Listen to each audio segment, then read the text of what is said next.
Welcome back to the Last Call podcast. I am your host, Arthur G. Today, we are deep diving into the world of blended Scotch with a brand that is essentially written in the modern playbook on maturation, blending, and breaking the rules. Dewars. I'm sure you recognize the brand. You've seen it on shelves everywhere. To help us unpack the science of double aging and the sheer art of the blend, I'm thrilled to sit down with Gabe Cardarella. Hopefully, I pronounced that right. Names matter, and I suck at this. Gabe is the North American brand ambassador for Dewars, but his path to becoming a whiskey educator is less than your typical story. Spanning from his early days in promotions to tour managing members of the Jackass crew down in California and Mexico, Gabe eventually found himself returning to Scotland to be inducted into the Keepers of the Quaich in 2024, one of the highest honors in Scotch whiskey industry. In this episode, we're going to geek out over Dewars pioneering the double aging process, the meticulous four-stage maturation of the double series, and the genius of their record-breaking master blender, Stephanie McLeod. Plus, we've got a stellar tasting lined up. We'll be working our way through the classic 12, 15, and I'm skipping ahead to the 21. Thanks to Kelly for the hookup. And of course, gonna have some fun along the way. So whether you're a seasoned malt maniac or you're just starting your whiskey journey, pour yourself a dram and settle in and enjoy the conversation with Gabe today. Gabe, how are you doing, my friend? Great, Arthur. And by the way, you pronounced the name perfectly. Not the most Scottish last name in the world, Cardarella, but here we are. Perfect. You see, names matter, man. I always have, no, it's fine. No, I got to get it right. Got to get it right. You did good this time around, my friend. Yes, I'm going to put that. There's a record somewhere I'm keeping about it. Gabe, man, so tell us about yourself, man. You are the North American brand ambassador, but there's so much more to that.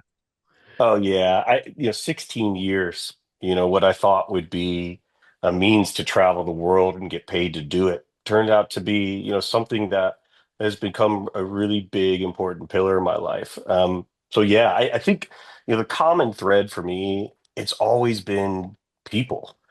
Touring, you're in a different city every night, different rooms, different energy, and you learn pretty quickly that if you don't connect, nothing else really kind of matters. You can have everything lined up, but if the room's not with you, you feel it right away. Whiskey for me, it's not that much different. I always think about, these nights that I have with friends where we're, sitting outside by a fireplace or after dinner out on a patio, nothing planned, just a couple friends or my dad and I, one bottle just kind of getting passed around. Nothing rare, nobody, breaking it down and tasting notes and what the distillation times were, fermentation times, just one of these nights that you have where everything slows down and conversation gets better. That's when I started to realize, okay, this is much more than just intrinsic value. Whiskey is much, much more than what is in the blend. What are the shape and size of your stills? And those sorts of things really stick with me and have kind of helped me really become much more than a whiskey educator, but just somebody that's just passionate about bringing people together. I've had better whiskeys, in my life since that maybe one fire pit whiskey with a friend. I'm sure it was a Dewar's white label, or perhaps it was, something that we didn't even really pay attention to. It was just whiskey at the time. Mm. But, some whiskeys that you consider better don't always stay with you the same way as the one that's just in your hands with friends and family. So, over time, I've started to look at this just as less as just education and more so as really a hospitality. Passionate about both. But I mean, the part of the job is to explain the whiskey, right? Like that's the baseline. Yeah. But if that's all you're doing, it kind of just stops there. The part that matters is making sure for me that it actually means something in the moment that you're in. And that's, I think, the difference between knowing a lot about the category, Scotch, whiskey in general, and actually caring about it. I've been around long enough Mm. to just where I happen to have both, which I'm pretty proud of.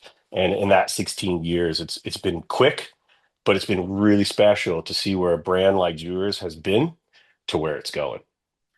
It, I You must really, you do listen to the show because exactly our point here, right? Like this, it's more than just a spread and a label. Like we've joked, we say it all the time that you're making memories, you're putting pins in time. Like, hey, this is, and that's perfectly said about.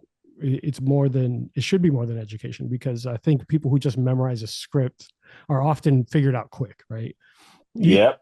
you know when a rep comes and says, hey, I want to talk to you about this spirit. It's like you memorize lines and you press and you talk a little bit more and tell me about this. Tell me.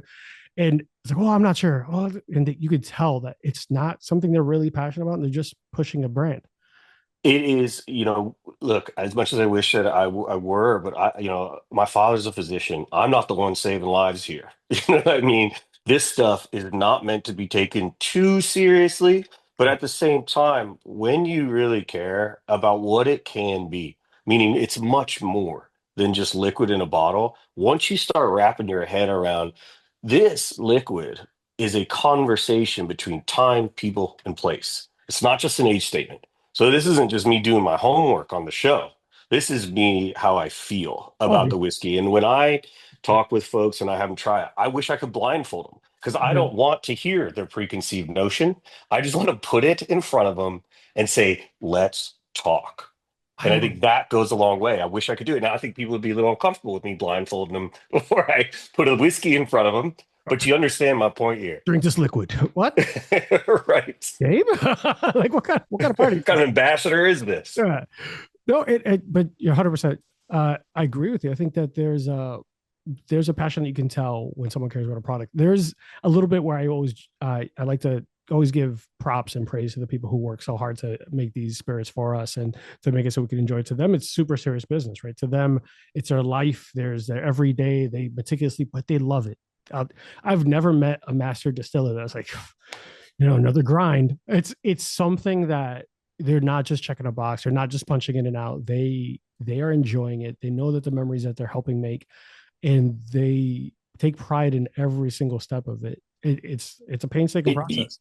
and you bring up an important point to make here. I'm not the one making the stuff. Mhm. That for me is like talking to Stephanie McLeod, our master blender, and telling her, let's say she's a painter and I can't even draw a stick figure. You know what I mean? And telling her how to paint the picture. 100%. They're what they're doing, what my job is to ensure that what she's creating with her wonderful team out of Glasgow and the blending center in Scotland for Dewars that it translates to not only the what we're talking about now together within our liquid, our history, what we stand for, what we're passionate about, what our credentials are in terms of history and how we produce our whiskey, but to ensure that it's being represented to the best standard in which they look at the whiskeys in which they're creating in Scotland. So you have quite a responsibility. But Mhm. again, I'm not the one making them. I certainly love them. Yeah. I'm a big Dewars white label drinker, which I'm sure you were planning on asking me, but and I'll get into the why, Yeah. but later. But I think the beautiful thing that I found about this in my career is that, I thought my job was to kind of, dance monkey dance, go do this whiskey tasting, go do this, and I learned that I could create a style based on my own personal beliefs and trust and love for this brand that I found over the years. And create one that really resonates with folks and gets them to rethink whether it's perception of the category, perception of the brand, and to challenge some of the ways that they actually think about what is good, Mhm. what is the best. And truly, the answer is quite simple. It's the one that's in your hands, first of all. But Dewars is really one of these brands that has had some of these interesting perspectives over generations that I love being in conversation about. And that authenticity isn't something that's created in a marketing department. I people name their dogs after this brand. I've done tastings over Zoom during COVID for people's no-nos, their no-nos. I've done grandparents. I've met people's kids that said the first time they've tried it was this, and how they're attached to their relative through its history. And that is such an important piece to something that's important to me, which is nostalgia and authenticity. And that's not something that you can create or fake via good marketing. If you don't have it, you just don't. And Dewars is this brand that does. I the thing that I've always noticed about brands like Dewars, especially, they become so synonymous. It's a household name that they're people sometimes don't always appreciate, and this is just honest, some people don't always appreciate the complexity of the spirit because there's always looking for the hot new item, the hot new like. It's like, but Dewars is a staple for a reason, right? You've done Yeah. something so long, so well, but you're still refining and redesigning and doing new runs of things. The double double, the experimental stuff. There's like, well, it was a molten lava. There's a couple of things that come Oh up. yeah, yes, Yeah, the Stone Toasted series, very unique yeah, product, which I would be happy to talk to you about. You're pointing at something that's really, I think, important for this brand. I tell people often that Dewar's White Label, specifically a brand that was built and brought to the United States in 1899, like this whiskey is more of an American whiskey than people's favorite American whiskeys. hmm This has been enjoyed for generations of folks. And, there's 2 points that I want to hammer home. If it's good enough for your grandparents, it should be good enough for you. Number one. yeah. And these are people, that were walking uphill in knee-deep snow to and from work, like people of real grit and substance that decided that this whiskey from Scotland was one that kind of met their standards at that time. And when you drink a Dewar's product, you are drinking a piece of that grit and substance from generations before. And so, like every time I order Dewar's White Label, look, we have beautiful whiskeys, but when I order a 12-year White Label particularly, there is this feeling that kind of you get with it. And it's this kind of if you know, you know. If you know this brand and you know the generations and the work that went into getting this brand to being a global brand and one that became, very famous in the United States, number one at one point for many, many years in terms of volume of sales, then you understand that you are drinking something that defines cool for me. So it is more than liquid in a bottle. Despite what you might think it tastes like, you are drinking history. Yeah. And there's a reason why it lasted the test of time, right? There's a lot of Bingo. flash in the pan, like brands have come and gone. And heck, even some brands that people thought would go nowhere have found their way out to exiting. So Dewars is stood there strong and it continues to innovate. I think that part of the reason why I was excited to bring on Dewars is it's one of those, once again, when I said one of those brands that often gets like, oh, it's not the new hotness. It doesn't have a celebrity necessarily attached. It doesn't have this.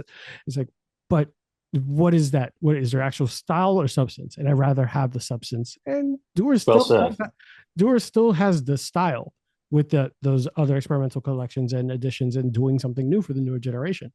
Oh, absolutely. I mean, you look at where the brand has gone in the recent years since Stephanie McLeod's, first Master Blender of the Year 6 years ago, and then since then 6 years running is really a testament to this is a brand that we respect, that we look after. We're very proud of its heritage, Mhm. but where we're going is leading, not just follow it. You mentioned Stone Toasted, using these unique casks that are consistently toasted using magma stones, radiating heat consistently throughout from barrel to barrel, from, his producer using what he calls bio oak barrels at a Maison Musée, this cooperage, I to use those as a first. It's outside the box. It is unique, and when folks look at it, like I don't even understand what that is. And that's what makes it unique. And if you're a collector, you can go get different bottles from one distillery, or if you want to ask my opinion, why not go get something that you yourself maybe don't fully understand yet? like I know now.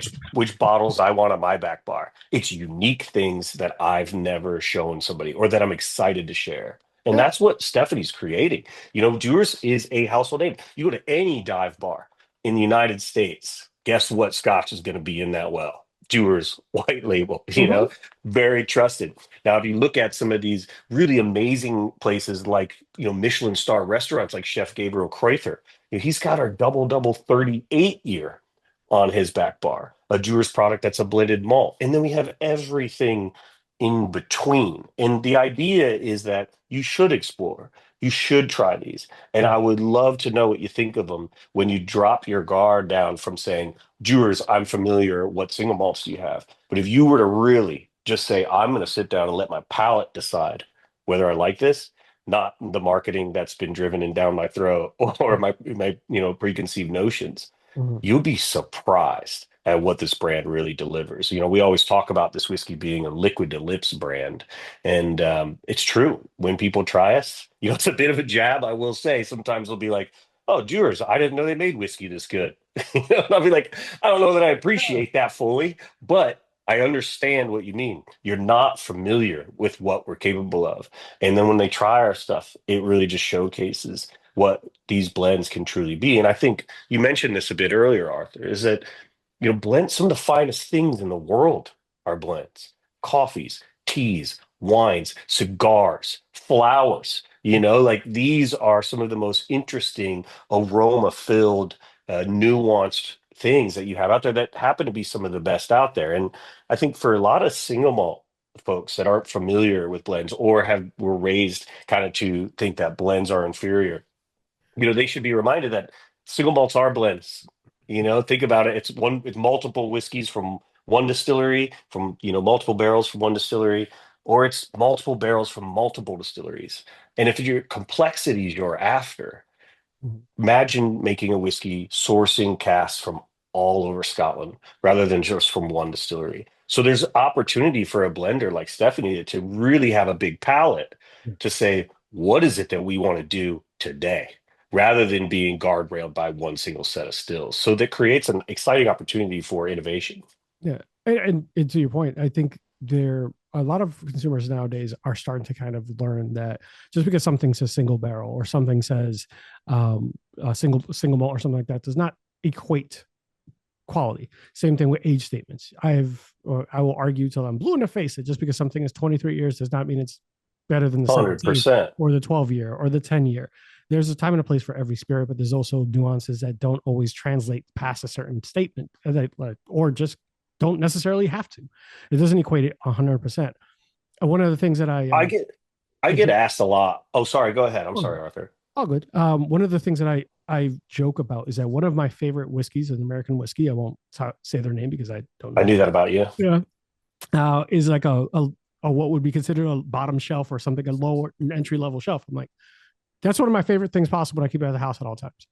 People look at Yeah, me just like, I know what you mean, and I have those on my shelf at home as well. These underrated whiskeys that if you pour them and you just hand them to somebody, like, whoa, that's good. That must be $300. Like that's $30, my friend. my point. Like, I'm like, and that argues that point really well. And I think you yeah, bring up age statements, which I wanted to cover. I get asked a lot mm, about older whiskeys, 30, 40, 50 years. What's what it about like when you 38 try them? standard? Yeah. 38-year blended malt we released. So it's the oldest whiskey we've ever released. We did a 37-year prior to that. Each Mhm. one of them kind of having a DNA from the one before it in it, paying homage to a different region. Amazing whiskey, limited collector, really showing kind of the Mhm. skill of our master blender. But the way I see it is, these aren't just old whiskeys.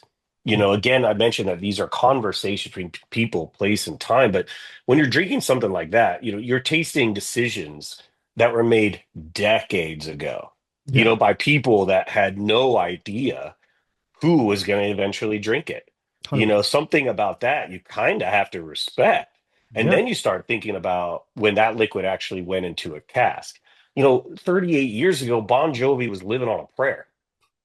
People were walking around in shoulder pads. Hmm. Completely different world than the one we're sitting in now. And somehow that liquid, these older whiskeys that you try, they make its way through all of that and ended up in your glass. And I don't know that enough people are taking the time to say, that's kind of strange thing when you think about it. And that's what makes it interesting, not just the age.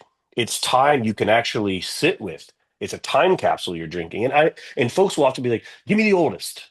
And I immediately be Why? like, absolutely not. No, Yeah. Why? that is not how you, like, the oldest is not the best. It is good. It is not good, better, best. It's a reflection of different moments in time. And that's why we have all this different range. It's to show you what this brand is truly capable of. And if somebody, when you offer them a 12-year Dewars, it says, I'm good. I know Dewars. And it said, well, have you ever had Dewars 12? And they say, no. I say, you haven't. You really haven't had a chance to explore the entire palette of what this brand is capable of. And so I think that's what makes it really interesting. And in the age statement conversation, I really, really want folks to start thinking about, hey, what was going on in the world when this stuff was put in the cast?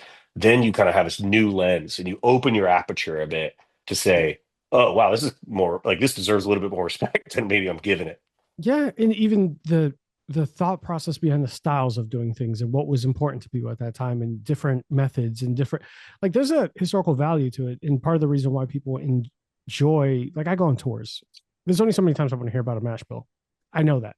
There's only so many times like, oh, well, the corn, and yes, I understand. We will never know the secret recipe. Tell me about the people who are making it. Tell me about the time. Yeah. And then there's kind of like a, my fiance and I joke about is like a telenovela. Like there's this, because it's interesting to know what their thoughts were, who they were at that point, and then what that translated to. And there are a lot of people. You talked about it, we've spoken about it. It's they'll never get to try the finished product. I have no idea what this will be like. My kid's kid might have it because Yeah. like if it's 38 years later, there's at least two generations in there if things are going well. Um, Yeah, so absolutely. I think you bring up an interesting point, that I think I wish distillery tours did a bit more, and some of them will do it, but the people are really, I think that other ingredient that we're not bringing up here. And you look at one of our distilleries, Aberfeldy, which is really the spiritual home from Dewars, not far from where John Dewar, our founder, was born. mhm, The folks that have worked there are generational too. Their parents worked there, and then their parents had worked there, and so there's a pride to it. And when I've done distillery tours in the past at our properties in Scotland, and I will bring the people out, I'll be like, what's your favorite color? Let's learn more about you. mhm, They're talk about what they're normally used to talking about, which is our cut times and fermentation times in the process. And I'll be like, let's stop and get to know a little bit more about these individuals, because they are what makes you appreciate much, much more about these. And you have, it's like if you go to a show and you get backstage and you get to meet the band, that music immediately is one of your favorite bands because you had a chance to connect. And, our brands have the folks that work for it. Is part of the reason why I stuck here, why I've been with this brand for so long, is I love the people I work with. And that within any company or organization is one of the key pillars for a lot of folks. And for us, everybody that you come across at the Dewars brand is passionate about it. From our VP to our master blender to an ambassador, we all want to see this brand grow in ways that exceeded our expectations. And because it has this real grit and substance of people that started it, of the same grit and substance, and we feel charged to kind of carry that through. yeah. Well, actually, speaking of people and history and what got you there, I kind of want to go back a little bit to the life before you became a brand ambassador. Sure. So, because that's an interesting path. And I feel like almost everyone I talk to would not necessarily jump from tour managing to now brand ambassador. You're working with people, Johnny Knoxville, Jackass crew, and then you end up the brand Yeah. ambassador. So, why the transition? What changed? What was the aha Well, moment? apart from getting sick and tired of being tased in my sleep on tour buses, uh,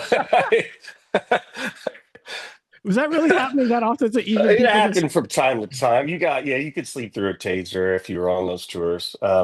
They were exactly as their title explains. They held that title very well. And for me, that was very much. I was young.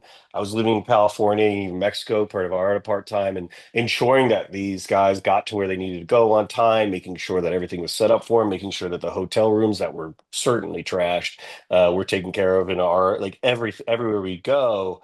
You're looking after kind of these wild animals. This didn't feel sustainable, Arthur, for me. So, You mean you and didn't I want to keep there's a getting part of there tased was a at part 55? You didn't want to just be. right. There was a part of me that said, watching the talent, go do these things, whether it was, the Jackass guys or other MTV talent, or even some bands, Santi Gold and Trouble Andrew, two bands that I dearly love and managed as well. You start to look at them and be like, man, well, what about me? What's my talent lane? Like, where do I fit into talent? And to be honest with you, Scotch had never crossed my mind. Yeah. I started working for an American whiskey after that. I had a lot of experience tour managing, and mobile distillery tour management opportunity came up. So an experiential tour popped up. And this was a very famous American whiskey brand that I kind of learned a lot about. And I had drank plenty of the stuff with Diet Coke through college and during my time in California. Yeah. And I started to see that there was something beyond this is a vehicle for entertainment. Right. And so I started to say, well, let's go to the distillery. And I went to the distillery and said, well, okay, this is actually, I could do this. Mm, And I love storytelling. Part of the, tour managing is you sit around, you hear stories, you tell stories, you get stories, you're part of them. And the storytelling aspect I discovered that was something that I could do quite well. mm, And I leaned into kind of the more, consumer facing side of this and started sharing the story of this brand.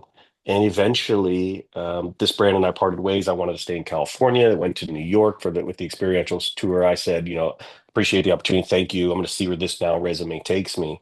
I started tour managing a band. And I think I was in a tour bus in the middle of Denver when I got a phone call saying, how would you like to travel the world and talk about Scotch whiskey for a living?" And I thought immediately it was one of these guys that I used to tour manage messing with me. I thought for sure this was a joke. And I mm, was like, yeah, right. Who the hell is this? mm, And it was real. And 2 weeks later, I remember texting my mom, I'm going to Scotland for 6 months. And I went to Scotland, trained with our master blender, learned everything I could, and just kind of fell in love with it. And then I started hosting these large consumer tastings where I would tell the story my way. The brand has always allowed me to tell the story my way, not just regurgitating things from marketing department. Okay, what is it about this brand that you think resonates? And I would host these tastings, and people could feel that I was really starting to fall in love with this brand. And I got good at storytelling and knowing my audience and understanding what it is that they want to hear, whether it's these consumers or whether it's high level, high net worth consumers that are collecting whiskey, coming in with a bottle of $150 whiskey instead of $10,000 stuff, saying, you need to try this yeah. and you need to hear what I have to say. Or, to folks that, are used to just drinking American whiskey, saying, look, let's sit down and tell some stories over this whiskey. I promise by the end of these, stories, you're going to fall in love with this brand. Dewars has a really rich history, which I love sharing with people. And so this became something that I was like, whoa, this is not just a vehicle to get me to somewhere else. This is my career. And since then, for 16 years, traveling around, not only teaching folks how to sell it using consultative selling approaches so buyers can understand the value this brand brings to the table, but to consumers saying, look, this brand's authentic, it has a real story, and the liquid credentials are there. Let's start reshaping our perception of blended scotch and this brand, Dewars. I was lucky, as you mentioned, to be inducted in the Keepers of the Quaich, which was an incredible experience and an amazing honor. There's only about 300 or so people For those, inducted into this. yeah, Pardon me? for those who don't know what that is at home, do you mind walking us through like what exactly that is and what takes to get? Yeah. Yeah, you have to be recommended by two other keepers. And a quake is a traditional drinking vessel. Almost looks like a dish you'd keep your change or keys in. No Mm, disrespect to the quake. But it was traditionally something they would pass around and drink out of because glass was so expensive back, in the, late 1700s, before that in the 1800s until they started using glass bottles. They would use these quakes to pass around and drink. And the keepers are, distillers, blenders. It can also be people that run the business, like VPs. And there's not a ton of ambassadors that are a part of this, but our global VP, Brian Cox, gave me some great news in 24 that I was going to be inducted. And we went to Blair Castle, which is about an hour north of Edinburgh in a town of Athol. You literally blink, you're through it, but it's a gorgeous little town with like one little deli, and it's got the Blair Castle just down the road within it as well. And you're in this old castle, swords on the wall. I don't know how much I can get into the induction, but it is traditional. It mm, is a big deal, and you're surrounded by other folks. You put a kilt on, and you go in and you're in this really traditional way of being inducted to something that's really quite special to the industry, and it's really a recognition of your contributions to the industry. And I have to believe that my approach into talking about it, to really getting folks to understand that this isn't just something that has a dollar amount on it. It's not just an age statement. It's not just regurgitating marketing things. It's somebody that is really passionate about what they do and the brand in which they represent. And I think that's why I think they decided that I might be a good fit here. One thing to mention, every year they do, and it's not many people at this. Every year they do an honorary inductee, a celebrity. I got the Rod Stewart induction, which was oh, incredible because I got to see Rod the Bod singing some of his hits just by himself on the small little stage they created in the middle of this castle. And I got to go shake his hand and tell him how jealous my mom would be for me sitting next to him and meeting him. But what it means is much more than just meeting somebody famous. It really is a feather in the cap for somebody in my career that really just motivates you to continue to really represent the brand and the category as passionately as possible.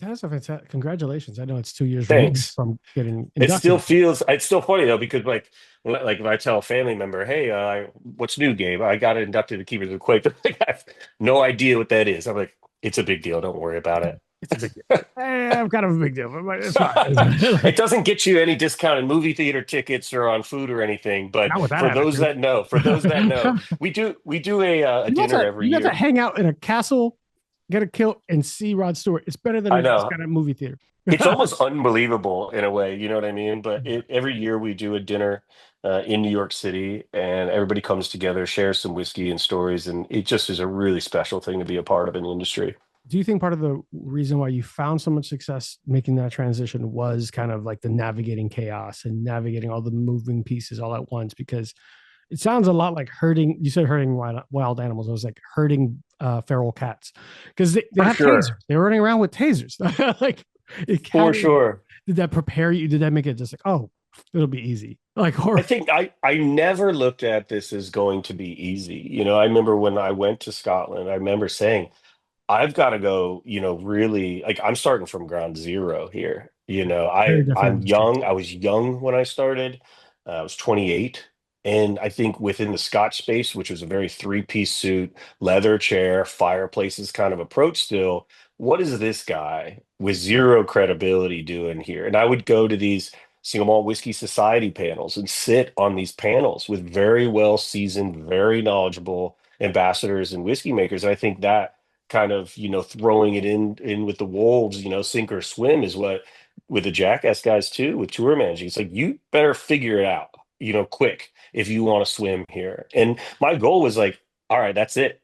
I'm gonna be the most knowledgeable, the most passionate, and the most educated person in this. My credibility, I'm gonna prove it. Challenge me, challenge me. Single malt drinkers, challenge me. Single malt ambassadors, challenge me because I wanted it. And I think that motivation is what got me to the space where okay, now I can breathe. Now it's a more of, okay, how does Gabriel Cardarella feel about all of this? Where the category is going? What are the trends that matter? What are the things that are important to the category, to Dewars? And so, I originally thought that, how can I not have my life disrupted by routine? This felt like a great way to do it. But as I got older, I started to really realize that I was looking after something really important, and it took a real professional to be good at this. And I think I believe I'm the longest tenured ambassador at Bacardi, and I like to believe that commitment that I made to myself is what got me there. That's a pretty substantial For amount of sure. time and 16 years, highlight. man. It's like that. I mean, I'm in New York now. I'm in New York. We're gearing up for the U.S. Open here. So you in this What is that career, experience like? Is that what is your role with all that? Is because it has to be. You said travel the world, but New York City is different. U.S. Open's different. These are massive events. How does that look like for you and your be in the spot? being away from your girlfriend and your dog is different. I'm here for 6 weeks, and Six I weeks. once I used to say to folks, this is an amazing career, but no plants, no pets, no girlfriends, because you make a sacrifice to the road and to the lifestyle that comes with it. I wouldn't trade this job for anything. I think it's an incredible career because it's the right brand, which I think really, really matters for folks out there. Mm. But the U.S. Open is something that we've been a part of for the last 6 years. That was a test in my ability to golf as well. Because I think in order to be a true pro at ambassador, you've got to at least carry yourself on the golf course, which I've gotten a little bit better at. I've gotten a lot better, I'd say, over the last 6 years. But for Dewars, Now I know it's where a I can culture. never venture into. I guess I'll never be able.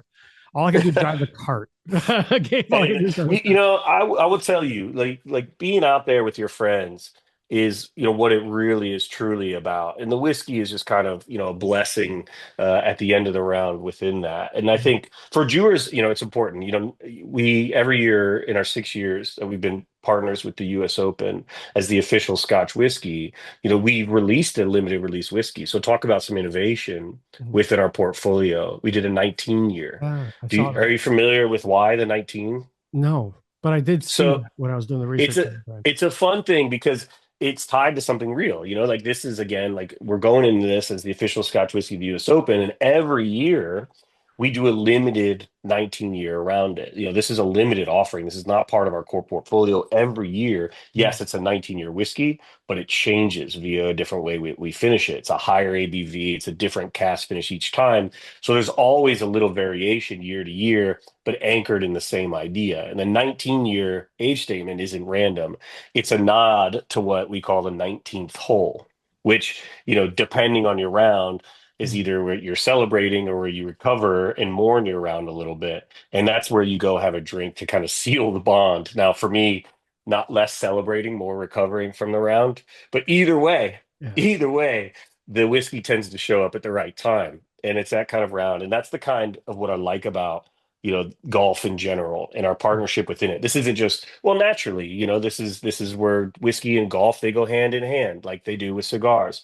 But with golf, it's like you can have a great day out there or a terrible one, but at the end of it, you're still on a walk with your friends. There's time to talk. There's time, or in your case, drive the cart, which is also fun. I agree. Time to, it becomes time to have a drink and the kind of thing that seals the bond. The whiskey becomes, really just part of that rhythm. So for the last 6 years, we've really tried to find ourselves to become part of this rhythm that isn't just, hey, have a nice drink. Mm. It's more about slowing down. Golf is not just about the numbers that you put on a card. It's about the time that you're spending with the people you're doing it with. And so I think the round doesn't really end at 18 for us. For us, it ends at that 19th hole, which is the whole ethos behind why we did this whiskey. Now, this year gets a really unique twist on it as well. Cast finishing you're familiar with. Yeah. Now, Stephanie is not only is she into unique cast finishes, like we talked about stone toasting, she did the world's first mezcal cast finish, an illegal mezcal cast. And I know you like your mezcal, Yeah, definitely. which was a unique product. And so this year, rather than saying, well, let's do, it's in the Hamptons this year at Shinnecock, the tournament on Father's Day weekend. And this year, rather than saying, well, let's finish it in, say, a wine cask or a sherry cask or an ex-bourbon cask, Okay. she went hyper local and sourced Cabernet Franc casks from Wolfer Estate, which is just down the road from Shinnecock. Mm. And so this whiskey that's now finished in these Wolfer Estate casks, Cabernet Franc casks, it's got the Shinnecock logo on it. Doesn't get much more hyper local than that. And you talk about time, people, and place. Now it's really bringing that together in a much more localized format, which I think is so fun. I, I love the unique ways that she's approaching it as well. Like she's brilliant, obviously 6 years in a row, master distiller of the year. Unbelievable. Like it's an insane accomplishment. But even when I was looking at the normal, like it, I could not stress enough that I know Dewars as a base. And as you keep digging, then the double, then the finishes, and then the experimentals, and then all the other, I'm like, okay, we're not just kind of just doing the same thing over and over and over, and we're having fun with it. The fact that she went super local, one, I think is really appreciative of the surroundings and giving back to the community and kind of reinforcing that this is we're in this together, kind of making sure that everyone is supported and part of it. And then when you Yeah, get creative well with said. like, thank you. And when you get creative and do the things with like Illegal Mescal, which is a spirit of Mescal, brings such a crazy forward note that could, for a lot of people, be, are we going to put that with, do we want to do that with whiskey? It could be off putting for some of these traditionalists and people that don't necessarily like those finishes. But I've had Casa Nobles finished or something finished in those kind of tequila or Mescal barrels. Those things are bomb. Those are, for lack of a better way of saying it, those are a fantastic drink. Not Yeah. necessarily something an everyday pour, but it is worth experimenting and having fun with. That's the idea is let's see where this can go. Yeah. Let's see where this can go. In Cabernet Franc finishing, that's not particularly new. Right. It creates great nuance in the whiskey, but to be able to call out the where the Yeah, exact location. the highlight You that. go get yourself a bottle of that wine, sit it next to that Dewars 19 year, try the Right. two back and forth, and then you've got this like, I'd be careful, but you've got this really You unique way shouldn't to drive approach. after. No way, ever. Not But even the golf you cart, guys. Drink responsibly. but these drink responsibly indeed. But these, these are really showing, hey, we are intentional behind this. This is not marketing. This is us saying we are transparent about as much as possible with what's going into this so that you can yourself be guided to what it is you believe this whiskey should be for you. Yeah, And I think that that approach is for me as a whiskey lover first is what I really appreciate. It is much more available in terms of where folks should be thinking when they open the bottle. Where does the conversation go after the pour when they try it first? And it gives them much more information to do it with. And that's what makes it interesting and exciting, in my opinion. that and it's. I know I kind of spoke about it really quickly, briefly, just about that supporting local as well. Continuing to build that partnership and put a spotlight on a brand that is your neighbor. And very often, I think I the spirits industry can be rivals, right? Or there could be like this, not necessarily synergistic, like you're competing, but there is a synergy to it. There's enough people to drink around. There's enough people that are going to get to know a brand now because of Dewars that might not have known that brand.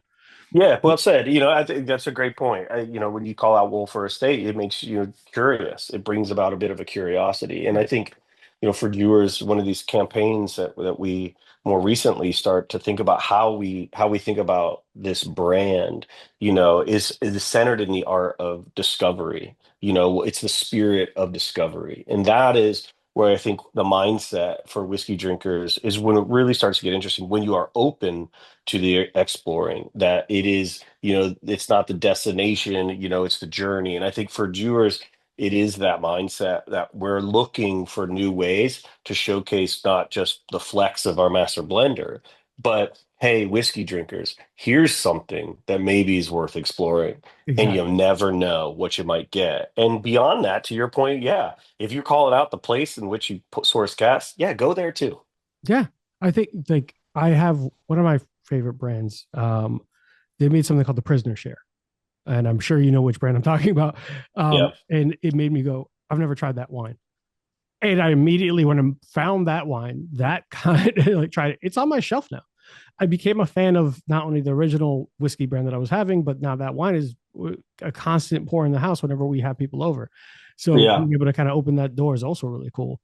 I spent quite a lot of time within our team gathering data, Mm, whether that's consumer, commercial insights, so that I can help our field formulate great objective ways to talk about the category and how our products fit within them. And what's really interesting is if you really break it down and you look at the single malt whiskey versus blended whiskey, if you really want to say versus, what versus percentage do you think of people in the United States are drinking single malts versus blends? probably 17%, probably low. You're close.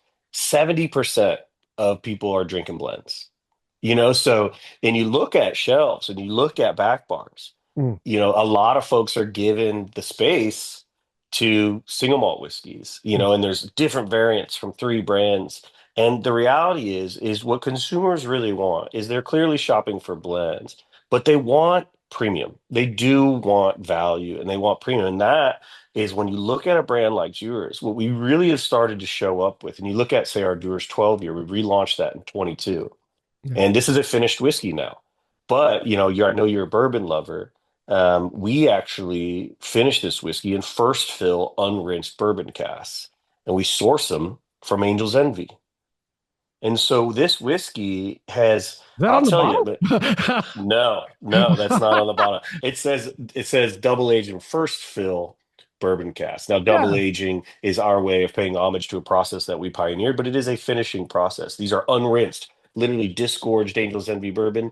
We take them, we fill it with Dewar's 12. Now, if I could brag about it from a objective credibility, and I think a lot of folks out there, your listeners, I'm sure, are aware of how you get awards in whiskey. Blind tastings, they don't It's not branded. There's no obnoxious ambassadors selling you the stuff. And Whiskey Advocate, which is what I refer to as the JD Power and Associates of spirits ratings. I have Whiskey Advocate. There's like 7 on my shelf right now.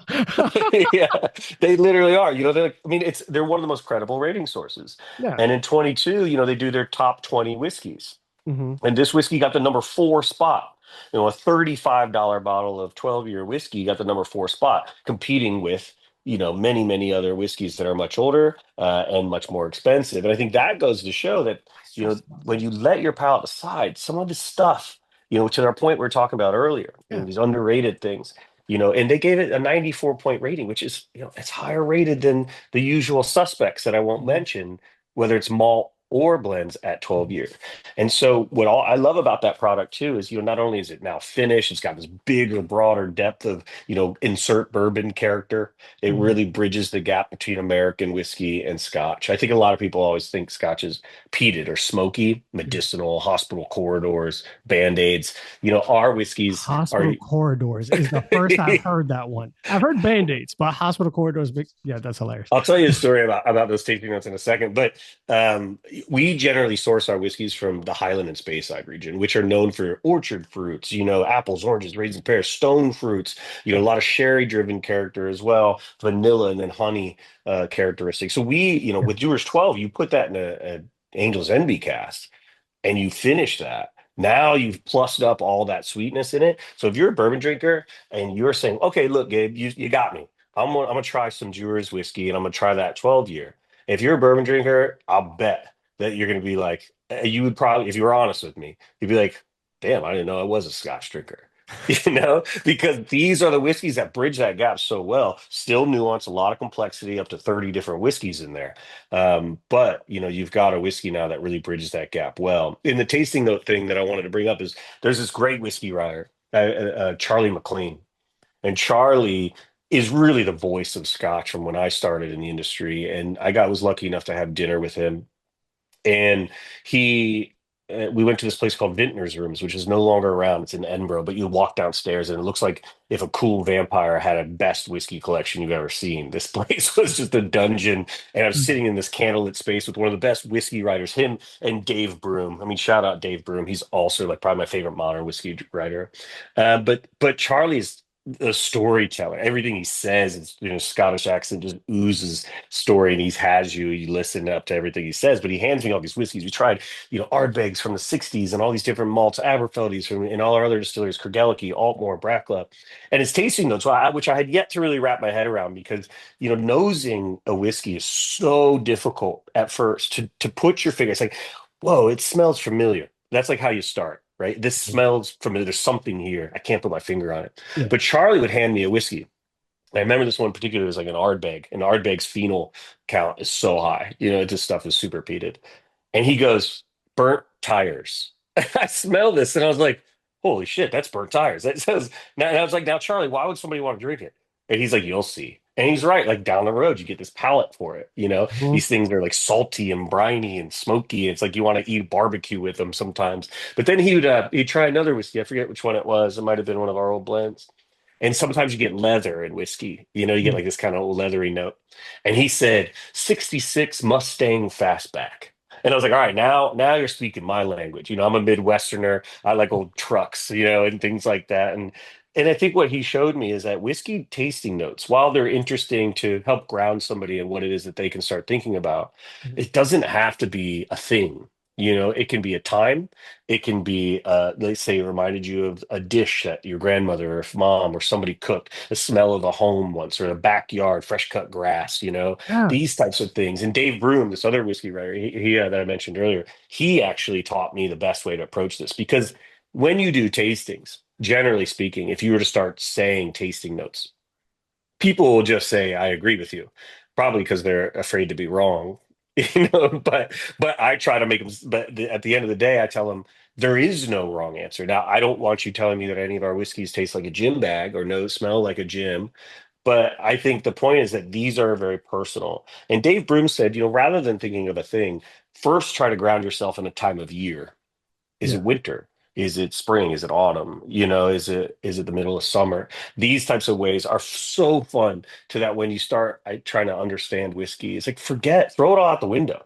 It's personal to you. When you start writing them down and start revisiting the whiskeys and looking at your notes before is when you start getting good at it. But I also have a hard time with a lot of romance copy in whiskey tastings where it'll be like the sun is setting in the Scottish Highlands and a deer just happens to hop across. Like, what are we talking about here? This sounds like a Bob Ross painting. This isn't whiskey tasting It's notes. Bob Ross. Yeah, but I agree with you. I do like the fact that the whiskey writer kind of spoke to times because I hear all the time like this tastes like stone fruit and cherries and there I've always been very candid about I might not have as refined a palate, but I have things that it makes me think of. It might not necessarily That be is the the exact, refined palate. yeah, but I guess in the descriptive nature, it's like I don't know that I could discern necessarily what when they say baking spices. I could taste cinnamon. I don't know every baking spice you're referring to. I don't know. Are Right. you talking about cardamom? Are we talking star anise? What are we talking?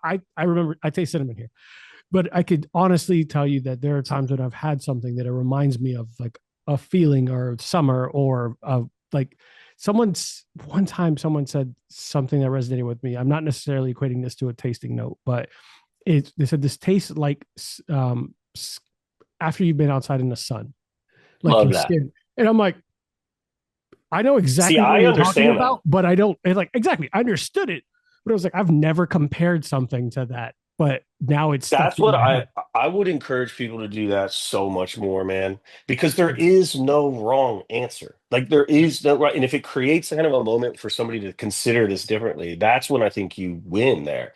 Rather than saying something like fruit or stone fruit, like you're right, like apples. There's Kergeliki. Are you familiar with Kergeliki single malt? No, Really cool whiskey. We have five distilleries, single malt distilleries at Dewars: Aberfeldy, Altmore, Royal Brackla, Craigellachie, and Devon. And Craigellachie is one of these single malts. I used to call it the bad boy of Speyside because it's right by Macallan, but mm, Macallan's so sherried. Where this distillery at Craigellachie, it's got these real short, fat stills, which makes kind of a sulfury note, like less copper contact, so it keeps that sulfur note that you have. And mm, then it has worm tub condensers. Worm tub condensers condense the spirit vapor back down to liquid a lot slower, so it retains some of those sulfury notes. And so sulfur is like struck match. And so I would tell people that also it's a space side style. So you've got this real fruit note that comes forward within okay. this whiskey. And it's pineapple that I tended to get with this whiskey. And I'd tell people, if they're like, what's the tasting note for? I'd be like, shotgun through a pineapple. Shotgun through a pineapple. Yeah. So I'm like just looking up these Gregality right now. I was like, I'm about to give you my Yeah, a lot answer. of people pronounce it Craigalackie, Yeah. but it's Craig and Ella have the key. Craig, Ella Key. But a really Ah, amazing little place. But the taste notes, like Aberfeldy, really long fermentation, tall stills, like 16-foot stills, a lot of sherry and ex-bourbon barrels. And this one is really honeyed in character. And the 21 year, one of my favorites in that whiskey. I tell people it's like pouring oh, honey I over a have fireplace. seen this bottle before and I've never grabbed it. Yeah, we used to only like when we first did proprietary bottlings in 2014, we used to only released it in prime numbers. We had like 13, 17. Why? We had all these bizarre, because why not? Because That's why right. not? That's funny. Yeah, I was like, I've seen this bottle before. I've Yeah, never really cool tried it. stuff. Yeah, Yeah. really cool. That's great. I mean, Dewars and those malts, those are the ones they're esoteric in a sense. You know what I mean? Like these whiskeys are, in a sense, ones that you don't often see on the back bar of, say, a neighborhood restaurant or a collector's bar, but they should. It's Yeah. because they're reaching for some of the usual suspects and they know what they know. And Scotch should be this one where, like whiskey in general, like if you're not familiar with it, go familiarize yourself because these are great stuff. And if you're not, you're missing out. And when you have this mentality that, single malt whiskeys are all I drink, I can't help but like thinking like, aren't you kind of missing the point here? I have a hard time believing somebody's a wine connoisseur if all they drink is Chardonnay. That's fair. And I'd feel the same way about whiskey.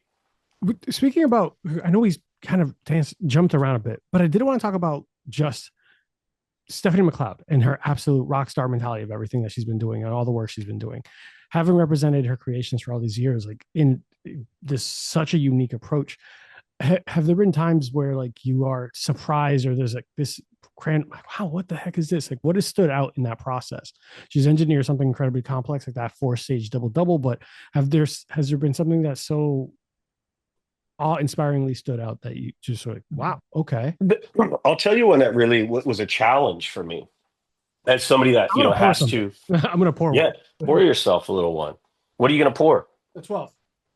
That, yeah, okay, yeah, give that a try. I know you like bourbon. See if that Angel's Envy comes through for you there. But that's the great starting point. I like it neat. Like that's a great mixing one. I love a highball, Oh but yeah, I that always do one's stuff great on mixer. its own. Like, Okay, yeah, smart man. So the one, like, obviously my job is to be the steward of what she's creating into market. And when the Stone Toasted product came out, us as a team in the United States had a hard time really understanding what is this? Like we've never heard of this, and I've been in the industry for some time and I had never heard of this. Like literally brand new. This isn't just using a different type of cask. This is a totally different process. And so I really had a lot of fun, kind of almost like starting over. I had to learn something that I didn't know about process and these, bio oak casks. They're not about, if you're toasting a barrel using a flame, I don't care how good of a cooper you are. The flame behaves how it behaves. It's going to have flare-ups and you're going to have inconsistent toast levels from barrel to barrel. They'll be close. But when you put these stones in a metal cylinder, like heat them with electricity and rotate the cast around it, you can be so precise from barrel to barrel to barrel how consistently it's toasted. I did not know that when this first came. I said this feels like marketing to me. yeah, But I knew that there was much more to it. Stephanie's not going to put her name on something if it isn't really going to affect the liquid in a way that is unique to what we're trying to do at Dewars and to the industry as a whole. And so when we came out with something brand new, since then, Talisker has come out with one. I think there's something really flattering about that coming from a brand that's so well respected like that. mm, But that was a really, really fun challenge to say, we're talking about something that Scotch hasn't even done yet.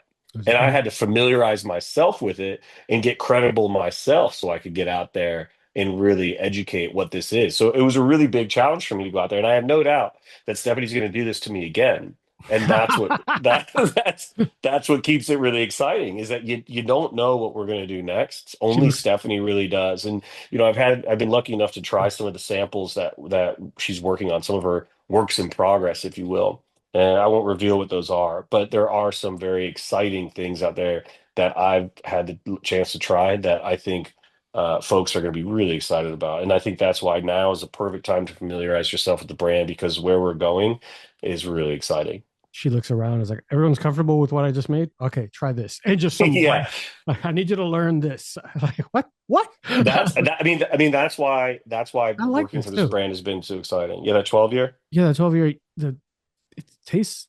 All right, so I feel so. I obviously can tell it's finished with bourbon because there's a kind of a sweet finish at the end, but you can tell that it started as a Scotch. It's weird. It kind of rounds itself out. I still get that this is a Scotch, not a bourbon, but there's a sweetness that kind of like balances it out.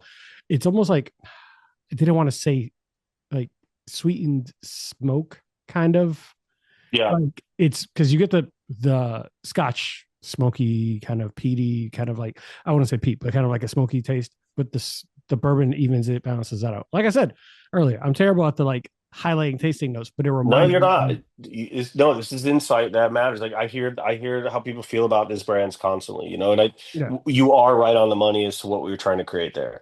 This should be Dewars, right? It says Dewars on the bottle. We're not making a bourbon product here. When, you look at the way, bourbon drinkers today, they're already used to a certain profile, softer, rounder, a little bit more vanilla, a lot yeah, more sweetness. And the yeah, 12 meets them there. You pointed at those. It meets you there but not because it's trying to be bourbon, but because of how it's built. Finishing in those first fill bourbon casks that still carry that influence. So when somebody tries it, it doesn't feel like a jump to bourbon.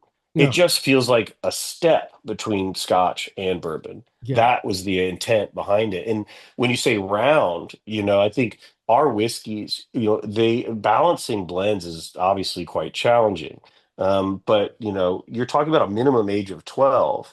and you've got all this big character in here. These single malts are like personalities, whereas the single grain's like the glue. And you've all these personalities kind of competing for attention. And what Stephanie managed to do, whether no matter the age statement, is keep them all kind of in that conversation where when you revisit it, if you add a dash of water, if you add ice, it changes and develops. And so if folks have said, I've tried Dewar's 12, I want to say, well, you should try it this way. You should try it this way. Great ways to enjoy it.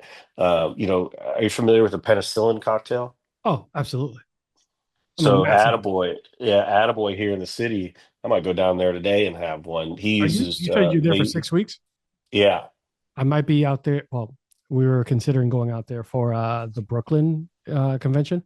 Oh yeah, that's in a couple weeks. Yeah, Yeah, June well, you 9th. can get on out here, author. Let me get you a penicillin, my friend. Which Okay. which you'll be excited to know is that Attaboy is using Dewars 12, I've been looking forward because to this they stuff. believe that that character really kind of fits really well. So whether it's a cocktail, neat, or anything, the beautiful thing about Dewars 12 is that you can mix it. Forget the only drinking it with a dash of water or neat by a fireplace rule that Scotch has had for many years. This stuff All is whiskey meant to has. be enjoyed however you'd like to enjoy it. One of the jokes I've made this joke because I like to make a featured cocktail using spirits that we speak about. Mezcal, you can make a cocktail. Tequila, you can make a cocktail. Bourbon, rums, vodkas. Vodka tastes like whatever's in there. Puccine, everything. Like there's a bunch of spirits that people don't. Cachaça, like all these things that people don't Oh really yeah. mess with. You can make cocktails all day, but Scotch always seems to throw people off if you make a cocktail with it. Like, what are you talking about? The penicillin is one. I've actually made what's essentially a daiquiri with Scotch before. Like I've used blood and sand. I've used a couple of other like blended Scotches and all this stuff. Blood and Sand's great. Yeah, A it's Blood and Sand's really great with yeah, it. I mean, old cherry. fashions, Yeah, yeah, just try it. you could do For a me, it's Scotch like gold rush, a gold rush for rum. sure, for sure. Yeah, I was never a bartender, Mm. but I do have opinions of things, I'm and a, I love sharing them. But I'm wasn't a lucky bartender, but enough. I've drank a thing or two. Like, I'm lucky enough to get out there, and I get to try a lot of the interesting things that folks are doing out there. And I think the penicillin was one of those ones for me, even, and for folks today, that's the one that you'd be like, "Whoa, there's Scotch in this," mm-hmm. And even a highball, man, like Dewar's White Label. Like not all whiskeys, like you probably know this about bourbons. Like a lot of bourbons and soda, just they don't get along well, Nope. But Dewar's and White Label and soda with a lime, it's like a whiskey White Claw. It's like a light beer. It's crisp and it just works. I mean, it's White claws. Dewars and soda. It's like chicken and waffles. You wouldn't think, but it works. Like Yep. these two are just meant to be together. And any of your listeners, next time they're out and they're just looking for something that's sessionable, that's on a long drink, that's cold, Dewars White Label or 12-year and soda with a lemon in it, It'll be the beautiful. easiest cocktail video I've ever made in my life. It will be Beautiful. it'll be the easiest No, cocktail I'd video like I've to ever made. challenge you. I think you should make something very difficult that has some sort of So so I had some. tincture in it. I'll tell you. I'll tell you after the show because I had some ideas. I had some fun random ideas because we do have a series that we're working on called like I should make Oh, a drink of cool. that. So I'll give you a That little should, I mean, insight. that, I mean, I think that's a beautiful thing about series like that is, you find yourself questioning, have I been enjoying this wrong? And that's why any cocktail, I don't care what's in it. If Mhm, somebody hands me something and says, you got to try this, I'm trying it because mhm. I don't know what I don't know. And Scotch is very much in that lane, especially in the cocktail world. A lot of classics that people lean to, but it fits in all sorts of different things. And I've tried some incredible cocktails out there, that folks that have, used the brand, folks that we've partnered with. We've made ice cream with Dewar's 12 from the Penicillin to Highballs, and they're all fantastic. I mean, I feel like a slushy highball or a slushy penicillin could be a whole vibe. Uh, I got the name for you already, Arthur. What? Penicillin. Somebody write that down. Wait, we are writing that down. Hey guys, that was our idea. So when me and Gabe make it big, right, the penicillin. There you go. Patent pending, trademark, all rights reserved. No, but all jokes aside, I think that's actually really fucking good name. Sorry, I know, I was no, like, it is we're good an name. hour in. That's it. But it's like we're an hour and I can curse. It's YouTube rules. The penicillin is a fantastic name. I'm gonna probably borrow that. That's probably the Yeah, best. go for it, man. Just as long as you use Dewars, you're welcome to use these ideas. Of course, that's the whole goal. But I It's think we've done frozen variants of it before. We've got the official cocktail of the U.S. Open as well, the lemon wedge, which is a highball, which so it's just soda and 12 with lemonade in it, yeah, more that's the soda than official drink lemonade. of the. And yeah, it's the official cocktail of the U.S. Open with Scotch, and we actually even can them for the Open exclusively for that market. So it's a really good opportunity for people to kind of have a commemorative thing during the tournament, but one that they can walk around in. And we all know that RTDs are doing quite well, so we're part of that game a little bit. But Yeah, that's with Dewar's 12 in it, so it's a yeah. really elevated RTD. I'm going to keep that in the dock for the lemon wedge. But I think that one of the things that are important when you are even using things like scotch in a cocktail is always going to be that you don't want to hide it. The goal is not to hide the flavor that comes through. So when you're using something light like soda or something, it's just elevating it. So I a good spirit doesn't need to be masked. If you're masking Yeah. you're masking it, then it was a bad spirit to begin with. Which is, hey, look, there's a time and place for everything. Yeah, I mean, I couldn't agree with you more, man. You said that well. I mean, for me, cocktails, I want to taste the spirit. Now, there's what bartenders are capable of today. If you look at, Oh, shouts to places Attaboy. like yeah, Attaboy or even Schmuck, Sip and Guzzle. These folks are making things that I've never even considered. Now they're the pros, that's why. But they'll use our whiskeys in ways that never cross my mind creatively, and they're making them fun and approachable. And it's no longer bow ties and three-piece suits. And you'll drink this because we say you will. It is. They'll do a shot and a beer as much as they'll give you something that uses so much time, effort, and creativity to create. Even like places like Bar Snack, which is just down the road from me here. What Ian's doing over there is just incredible stuff. So cocktails these days are at least getting more experiential. A bit more theater in them, but super super crafty as well. I mean, and you said something that made me laugh because I had an offshoot thought when you said like, "Oh, bow ties," and I was like, just showing up with a monocle and being told like, Right. this is the best thing you've ever like. Oh, hello. I had to wear three-piece suits when I started. So, like I had to fit myself in it. And Yeah. I knew in the back of my head, like, this isn't me. And today, the modern Scotch drinker doesn't have to be. It doesn't have to be. There are no rules. It's whiskey from another part of the world. It just so happens to be some of the best weather in the world for making the stuff. Yeah, that's one of the things that we actually noted before when we talked about the difference between whiskey with a Y and whiskey with an EY, and depending on the geographical location and where it's being created and what's the difference in temperatures and all that. So we've actually done a Yeah. brief little segment on There's that. there's a Gaelic word for it that I love in Scotland. Do you know that word? No. It's like one of those words that sounds like what it is, and the word is dree. And if somebody said it was Greek outside, I'm Mm-hmm. not so sure that I would believe it's going to be a beautiful day. And it's meant for that like rainy kind of Yeah. gray day. And that weather is so consistently throughout Scotland that it's just so ideal for an Asian thing. And I promise you, this is going to just be a brand partnered tour when we go. My honeymoon's going to be in Europe.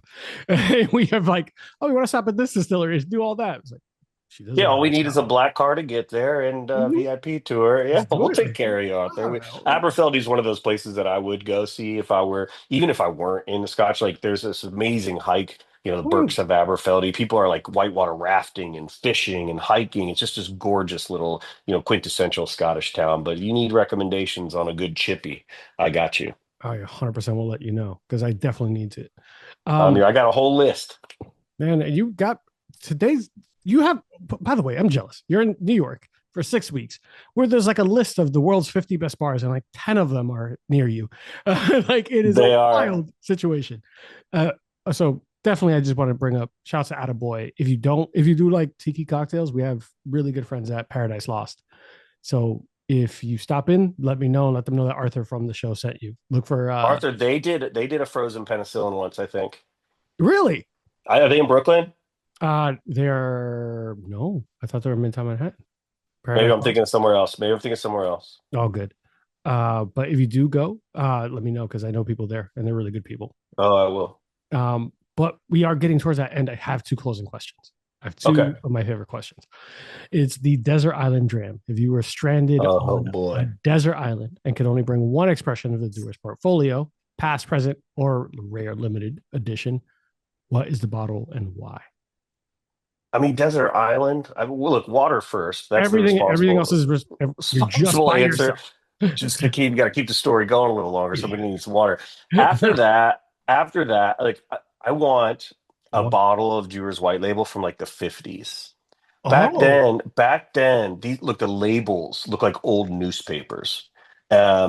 And the liquid is so cool because they were using single malt distillers were aging predominantly in sherry barrels. And mm, these things were peated whiskeys as well. But when you combine a peated whiskey with sherry. We did a 32 year that won best whiskey in the world in our double double range. These whiskeys taste like sweet, smoky barbecue sauce, so these are incredible. I'd like that over ice. But in okay. my version of this island, there's an unreasonable amount of coconuts. So I'm gonna cut those open and I'm gonna top that off with coconut water. And if you've never had that, Arthur, go to the Caribbean, go to Puerto Rico. When I go there, you will find out that coconut water and whiskey, Scotch particularly, is what they've been drinking it that way for generations on islands. So they're probably on to something. I'm Um, looking at you the know. old white label, and it's such a very different label. Oh yeah, it's literally like an old newspaper. They're so cool. I've got some like occasionally I'll see them at auctions and I'll pick them up and I'll open them at the right time, with folks, friends and family. But I think for me, yeah, that's got to be it. Water for sure. Hopefully Yeah, there's a little bit of ice, coconut water, everything else. Dewar's White Label. I'd be sound as a pound. That is a fantastic answer. And honestly, the 50s made it a very unique. And I have coconut water. You just I'm gonna gave I'm me, gonna think about this for the next 30 minutes. My answer may change, but that feels pretty good, that one. shoot me a message if it changes. Like, All like right. amending the show. Like, no. And last but not least, I do like asking people is my favorite, one of my favorite questions. It is, what is your deathbed cocktail and why? Oh my God, that's so hard. Um, And the reason why I ask is you'll be surprised what people really, because I'll tell you after, but I've had bartenders that will tell me I want a Bush Light because they I love a spend so Bush much Light. time making beer, making drinks and all this that they're like, I just want something simple. Like, Okay, this is going to be off a little bit from okay. a cocktail, but one of my fondest things, like for me, it's just like you think about deathbed, you think about wanting your family around you, and I think some of the best conversations I've had is, with my family over a cup of coffee in the morning, whether we're at the lake together, even when my grandmothers were around. It's like you start your day with what's the day going to be like? You laugh a little bit over a cup of coffee. We're Italians, we're always laughing, everybody's talking over each other. And I'd love maybe some Irish coffee, but I'll just take the cup of coffee and that family, like remembering those conversations around them. But man, if it had to be alcohol, and this is not on brand, this is personal, it's a Bush Light. It Did I is. really did I hit that Yo, on the dude, head for like you? I love a Bush. Like it's funny when I want a beer. Sometimes I'll literally go to the bar and just like, please give me something ignorable. And the sweet is never as sweet without the sour. Mm. These chefs that are Michelin chefs or these folks that work at great restaurants, Like a the peanut butter reason they sandwich. go out and eat a cheeseburger after work is because they're tired of being surrounded by their food. As Mhm. good as it might be. And so I feel that very much so. So let's say the death of my career might be just, I've had all the whiskey. Give me the Bush Light. Cheers. Cheers to that. I like that answer. I like the you know what? It's just I'm done. That's what I want.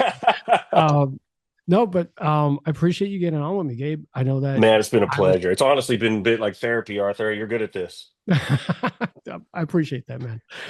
You were great as a guest, man, and I know that you have a lot more information. So if you ever want to come back on, I do still want to do the tasting. I know we're just limited, so we probably talk Yeah. later on and see if you want to go through. I'll see if I can even get my hands on the lava rock one. I don't know Yeah, how. there's the stone toasted. Look, man, I think, at your leisure, try that 15. That's Stephanie's first edition of the portfolio. 15-year whiskey you don't see very often. Think of it as You know, we soft got but time. long We got, finish. we got time I for mean, one. you could add them in. No, we got time for one more. Cut We got something else out. that's it. Go. Well, we got time for one more. Um, Yeah, the so 15-year special, because you don't see many 15-year whiskeys. And that was Stephanie's first addition to the portfolio. It's funny, in China, years ago, we did a 2010, it was a blended malt 15-year, because a lot of the way that they enjoyed their whiskey was with green tea. Now, this is not a blended malt, but I think Stephanie wanted to adapt some of that flavor profile, that sweeter profile that carries a bit more body into a 15-year whiskey, which you just don't typically see on the shelf. So when you try it, you'll find that, okay, this is maybe lighter than 12 initially, but what you'll find is that the finish extends beyond the 12-year, age obviously playing a big role there. So, there's drinking whiskey and there's thinking whiskey, that 12-year white label drinking whiskeys. And then the 15-year, when you get up into our double, four-stage age stuff, these whiskeys tend to really show much more of their personality over time. This has more spice. And I don't know if Yeah, it's for because sure. I don't know if it's because the 12 year has that bourbon finish, but you can get a little bit more bite and kick to this. That you can tell that spicy note at the end, where that was the 12 just kind of like softened. Like, hey, you know, Yeah, I mean, I think a lot of folks often think too with blends like that the older whiskey is just an older version of the whiskey before it. This is its own unique blend. Now we do have a house style, but Stephanie's not just aging the last whiskey longer. This you can see it's lighter in color than the 12 year. that's what I was looking at. So a lot of refill casks here as well. But yeah, this whiskey, was Stephanie's first addition to the portfolio, so it's certainly near and dear to her. But as a brand, we hadn't had a 15-year until she created this in around 2014. We got time. We'll take 15 more minutes to finish this and we'll try the 21 because I feel like Yeah, dude. the listeners are That hungry. I just don't want whiskey. to be conscious of your time. No, I'm good. I'm not doing anything here. I might go down to, I don't Attaboys. know, You gotta go down. Attaboy. Because now you have a drink for me and you're Death gonna and send Co me is the picture. literally around the Are corner. you serious? I love Deathbed. Yeah, I yeah. Place is a staple. so I have one question. It's kind of about the series. So I think as we go through this, it might be a complicated question, but we're gonna try to give you some time. The series I'm making is called I'm gonna make it. I'm like, hey, I should make a drink to that. Where I'm randomly inspired by media, books, something, and I'm gonna make a drink based off of it. Perfect example is I made a drink. I don't know much of a music head you are. Um, I picked a hip hop person. I picked Fetty Wap, and he has a song where he uses the line, making bacon pies with my baby. So I made a cocktail using cognac, apple spice simple syrup, some other ingredients, and it's the garnish is an apple pie from McDonald's because I made the joke. I don't know how to bake it. I'm not doing that for a garnish. And I threw the Yeah, that's good. and I, That's good. That sounds like what that's like the experiential stuff I'm talking about, man. That yeah. stuff's really cool. So what cocktail or what either movie or song would you want to see as a cocktail? I also do movies and TV shows, but Oh man. Okay, I got two answers here. So my favorite movie is Interstellar. I just love that movie so interesting. much, man. Um, Okay. there's something about that movie that I don't know. It's a space for some reason. Like I'm not a big Star Wars guy, but that movie just got me, man. I can watch that movie over and over. I love it so much. Okay. So I don't Okay. know where the lane is there because there's a lot of dust, there's a lot of burning cornfields, and there's a lot of space. So not sure what you got to work with there, but you got Matthew McConaughey, and he's I sweet as it gets. have an idea. All right, so you got an idea. Yeah. So you said Matthew McConaughey. So he's works with a specific bourbon brand. So we might use a bourbon brand. The burning corn. You could do a corn mashed build or a corn spirit, and you could use that with either a smoked taste or something like that, and kind of put that together. And you can have a garnish as kind of like space rocks, which will be kind of either a rim or like rock candy on the side. Well, here's the thought. It's just an early like idea. Right. There's dust in that movie quite a lot, and you could do like a on the rim, like I don't know, brown sugar or something Mm-hmm. dusting of that. That would be funny. An interstellar cocktail would be Fun. incredible. What's the Okay, second one? music now. Music now. There's one interesting thing about me that my attachment to music is one of my really good friends is a drummer for a band that has just been a rocket ship of success. What's He's the from Columbus, Ohio. I'm from Columbus, Ohio. His name's Franz Lyons. He's a bass player in a band called Turnstile. And Turnstile, just I was at in LA for their after party where they won two Grammys this year. They are, a hardcore band from Baltimore mostly. Franz is from Columbus, but these guys are the sweetest guys in the world and just humble but just really good family oriented, friend oriented, looking after people, salt of the earth, good guys that, despite all, all this fame, they still remain so. And their music just makes you feel good. It makes you want to hug the people next to you and dance around and not look at your phone. And they're just so good. And the last two albums that they put out, I love all of their albums. Their earlier stuff for me at the gym, the later stuff that they have, it's like when you're driving with the windows down, or on a run in the summer. These guys just, make you feel good, no matter what song you listen to. So I would have to choose them right now because they're on my mind constantly. I have to do more research on that one, but Listen to Turnstile, man. You listen to them, you will love it. all right. I might. I'm gonna look at it and see what I You're can. gonna hit me up and you're gonna text me and be like, "You were right. This Yeah, stuff rules." I'm gonna shoot you a message because I'm gonna need to know what their favorite spirit is too, because that's part of the series. I need to make Oh, a okay, connection there. cool. I've given him some Dewars throughout the years. If you I've want, given him some Dewars. the cocktail will be based off Dewars, and we'll see what song from them stands out to me. Oh man, that'd be sweet. All right, perfect. And I do want to give a shout out to Kelly for putting us together, but also I want you to see something. This is not like so. This is my 12. Okay.